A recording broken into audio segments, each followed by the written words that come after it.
From the Denver Broncos Media Center, welcome to Broncos Country Tonight. Welcome to Broncos Country Tonight. The Broncos' final preseason game is this weekend. We're excited to move into the regular season. I know everybody's excited to move into the regular season, but still a lot to be decided out there.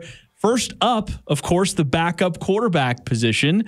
Brett Rypien is going to start in this one, and it'll be Josh Johnson backing him up.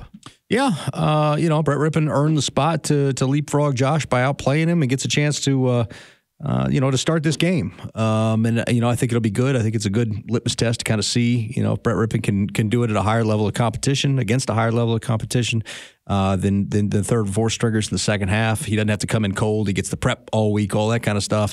I think that'll be good. I think him, leapfrogging Josh for this job is, I think it's apropos of what he's done in camp. I mean, leapfrogging, and this is one game, and even Coach Hackett acknowledged that this is just more of an opportunity to see him against a different kind of talent. If Josh had locked up the job, Brett wouldn't be getting the opportunity. That's not how the preseason works, but it's fine that you believe that. The thing I do want to ask you about, and I think that through all the frustration that we've had with maybe some of the play in the trenches, the offensive line, the defensive line for the Broncos, they've only given up the one sack, and that was at the end of the game against the Bills when the Broncos were trying to fourth down desperation touchdown play. Again, meaningless, but not meaningless in the sense of the rep, but that's the only sack that they've given up the entire preseason so far, so I'd love to see that trend continue. Yeah, and it was one of those plays where everybody knew it was coming. You have to throw the end zone on this play. Everyone knows what's coming. It's one play, so you put 5-6 guys back in the end zone, and then you just rush everybody else, and that's what happened. And of course, they got overwhelmed, and it was a sack. Meaningless is tough because it was meaningless for the score and meaningless for the win, but obviously the rep meant something to everybody involved there. I want to see meaningless for the score. Right. I want to see Brett. I want to see him against second stringers, maybe even some first stringers. I don't know what Minnesota's going to do in terms of what they're going to bring out there, but I want to see him play with the second team guys against second team guys, not with, the third stringers against the third stringers. And it's just, it's tough to get a good gauge on that. But we've seen Brett in camp. We know he can play, and, he was the only one who didn't throw an interception today. So, it's just a chance for him to get out there and show what he can do. I see what you did there. In that game, Trey Quinn really came on strong, 5 catches for 47 yards, but he's no longer here. Mm-hmm. So it is now incumbent on guys like Jalen Virgil, on Montrell Washington, who's already on the roster, but Brandon Johnson, maybe Seth Williams, maybe even Darius Shepard. It's incumbent on those guys to really, cement the case. Now, keep in mind, for Broncos fans, you watch the games, the Broncos as a coaching staff, when they make these decisions, they have to factor in special teams. They have to factor in how they've been on the practice field, how they are in the classroom. So any decision for the 53-man roster, which is really on the other side of this game, is going to start there, where it's like, all right, special teams, and what have they been as a whole of the offseason? Yeah.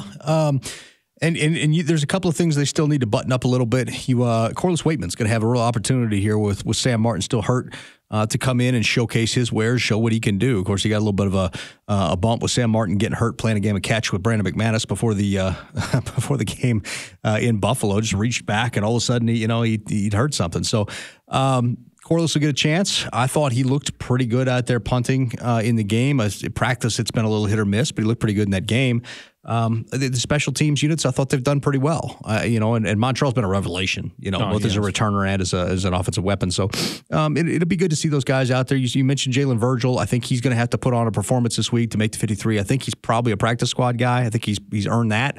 And then the other guy you got to watch out for, Seth Williams. I mean, talk about a guy taking a free fall down the depth chart at this point. You've been lapped by Brandon Johnson. When Tyree Cleveland comes back, he's going to take, if you've got a spot, he's going to take it. So Seth Williams really needs to put on a show in this game. And then the other parts of this is, how many of these guys are out there earning a roster spot for the Broncos? How many of these guys are trying to earn a roster spot somewhere else?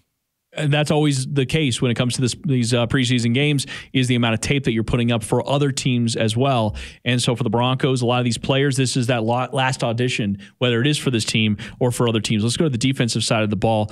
And you talked about needing big performances, big-time games. I'd say a guy that I'd like to see, and he had a good day in practice today, but I'd like to see McTelvin Agim go out there and have a big-time performance. Matt Henningsen, honestly, again, we don't have an official depth chart, but just from my own eyes, he looks like a guy that has further cemented his spot as a draft pick, and McTelvin Agim could use a really good game. Yeah, Akeem, I think, needs it to make the roster. I think the injury to Marcus Spencer probably helped him out a little bit in terms of maybe making this team. But, Akeem needs it. And you're right. Matt Henningsen has leapfrogged not only Akeem, but he's leapfrogged any, the draft pick who was taken ahead of him. And, so I think that I think that's going to be the one to kind of keep your eye on there on the defensive side of the ball. We've talked about the wide receivers. We've talked about the corners. But that defensive line battle right there at the bottom, there's 3 guys. There's one spot. Broncos moved on from Joe Schobert this week, so at least gives you a little bit of a more clear picture of what they are looking at inside linebacker right now, and maybe some optimism there about Jonas Griffith being available for the first week. Yeah, we've talked about that. Jonas is going to be back faster than people thought. Coach seems to think they can have him back week 1, maybe week 2 at the latest. So, I think that bodes well. Joe Schobert just didn't look like he had much left in the tank, and it was unfair to him because he didn't have a ramp up like everybody else. He just had to kind of get thrown in there, but it very clearly looked like there was a reason that he was a free agent right now. And don't belabor the point by keeping him around. It's okay. Well, this didn't work. I appreciate it. Now we're going to go back to the guys that we got. And, they've got plenty of bodies. You've got Josie Jewell. You've got Alex Singleton. You've got Justin Strnad. Baron Browning can do it in a pinch. You've got bodies. I think you'll be okay. I know it's simple enough just to say you want to have better run defense. That goes without saying. They haven't had good run defense in the first 2 games, so you'd like to be able to do something here in the 3rd and final preseason game. But if nothing else, just seeing better angles to the ball, even into the secondary. It feels like Michael Ojemudia's injury might open up things for some of these younger corners to really maybe step into a bigger role early on. Yeah, and it might. You're going to see guys like Mathis, Hicks get a few extra chances, and obviously we've talked about Bless Austin and Sang Bassey as well. You talked about the run game. He said it goes without saying. Well, it's gone without saying the first two games, and it's gone without being as well. Now it is saying, and now you do need them to be, and you need the run defense to show up. So that's going to be another key component of this. You can tell the coaching staff's getting a little irritated at the fact that they can't stop anybody in the run game, and that's a large portion of what they need to do because they want to bait you into running and then shut your run down in an effort to try to beat you. But understanding, of course, and this is what a question I asked Steve Atwater about, that is it sort of as a systematic thing, is it a scheme thing? And he doesn't believe so.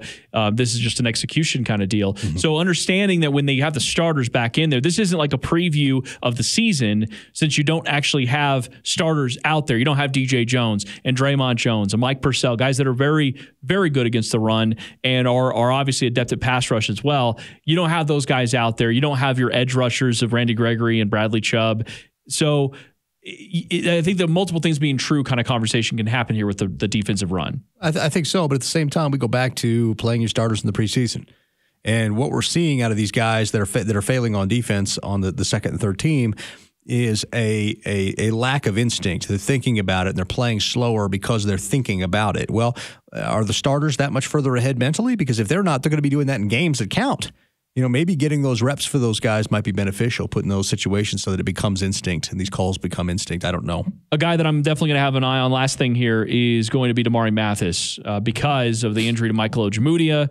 He would be the next guy up when it comes to an outside corner. And for the Broncos right now, starters are in good shape. We're ready to go for the season. They won't, we won't be seeing those guys anyways in this preseason game. But as you know, that's a position that the league is thirsty to have the best. You want to have 4 starters. Mm-hmm. I mean, you want to have 4 starters. And Michael Ojemudia was in that conversation. So he's going to be a little while. Damari Mathis if he could put on a good game, I think that's going to allay some of those concerns. Yeah, Mathis is a superior athlete. He's just got to learn some of the nuance of the position, learn some of the technical aspects of the craft. And once he gets that down, I think he's going to be a lot better. You've got Bless Austin, who's been around a little while. Sang Bassey's a couple of years under his belt as well. Bassey limited to the slot. Austin could play both field or boundary, but the hope is that Mathis develops into what you want. So we'll have our eye on that in that game. All right. Look forward to breaking it down next week. For Benjamin Allbright, I'm Ryan Edwards. Thanks for watching Broncos Country Tonight.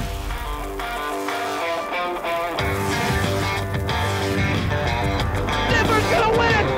You can stand up and salute in Denver, and you got the world champions that live in your town.